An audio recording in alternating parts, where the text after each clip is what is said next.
80 शब्द प्रति minute dictation start करते हैं 5 सेकंड बाद।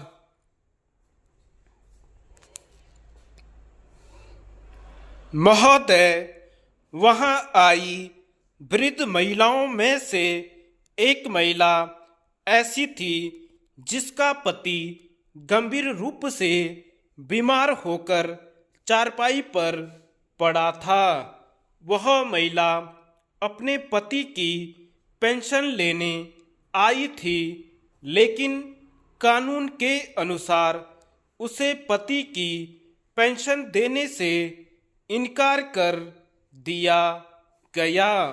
वह मुख्य प्रबंधक के पास भी गई, लेकिन वह भी उसकी कोई सहायता नहीं कर सके और वृद्ध महिला खाली लौट गई। संभवतः उस बेचारी को यह धनराशि अपने पति के लिए आवश्यक दवाइयाँ खरीदने या घर खर्च के लिए चाहिए होगी। इस वृद्ध का शोकपूर्ण चेहरा मुझे नहीं भूलता।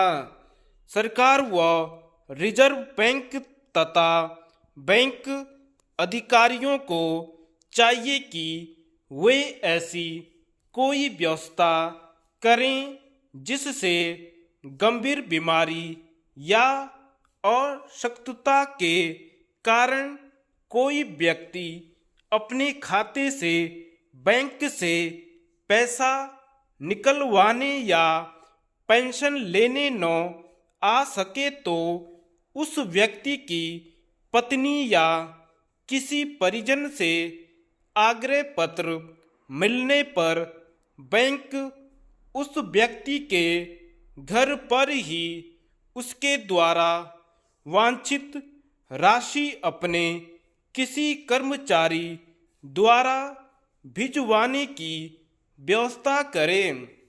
अशिक्षित व शारीरिक विकलांगता से पीड़ित लोगों के लिए जो हस्ताक्षर नहीं कर सकते, फोटो युक्त विकलांगता से पीड़ित लोगों के लिए जो हस्ताक्षर नहीं कर सकते, फोटो युक्त पहचान पत्र की व्यवस्था की जा सकती है। लेकिन समस्या उन लोगों की अधिक होती है जो अति वृद्धावस्था, बीमारी आदि के कारण बैंक नहीं आ सकते।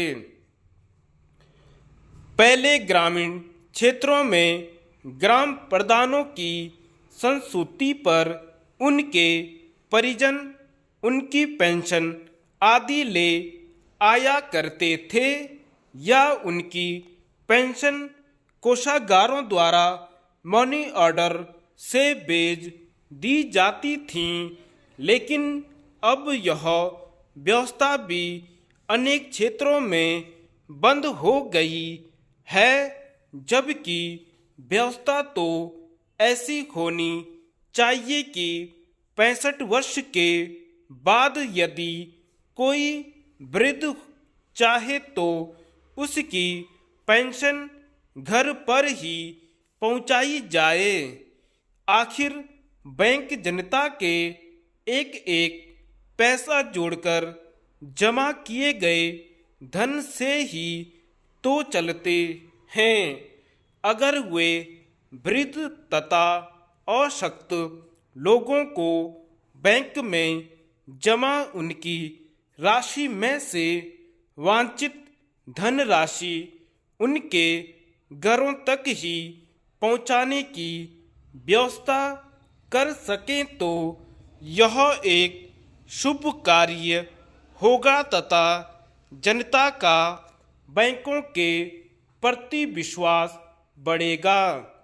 आशा है कि केंद्रीय वित्त मंत्री तथा बैंकों के अधिकारी दिए गए उक्त सुझाव पर गंभीरतापूर्वक विचार करेंगे। इस प्रकार के कार्य के लिए बैंक शहरों व कस्बों में अपने दैनिक बचत खाते में लोगों से घर घर जाकर राशि एकत्र करने वाले अंशकालीन एजेंटों, क्षेत्र के सक्षम सेवानिवृत्त बैंक कर्मियों अथवा अन्य सरकारी सेवानिवृत्त व्यक्तियों की सहायता ले सकते हैं। यदि इन लोगों को इस सेवा के लिए थोड़ी बहुत धनराशि भी देनी पड़े तो उससे बैंकों पर कोई अधिक बोझ नहीं पड़ेगा। ग्रामीण क्षेत्रों जहां पर ऐसा संभव न हो वहां पर बैंक द्वारा खातेदार को मनी ऑर्डर द्वारा पेंशन या वांछित धनराशि भेजी जा सकती है। इस प्रकार धनराशि के वितरण में किसी प्रकार की धोखाधड़ी की संभावना भी नहीं रहेगी तथा संबंधित व्यक्ति को उसके घर पर ही पेंशन या वांछित धनराशि मिल जाएगी। धन्यवाद।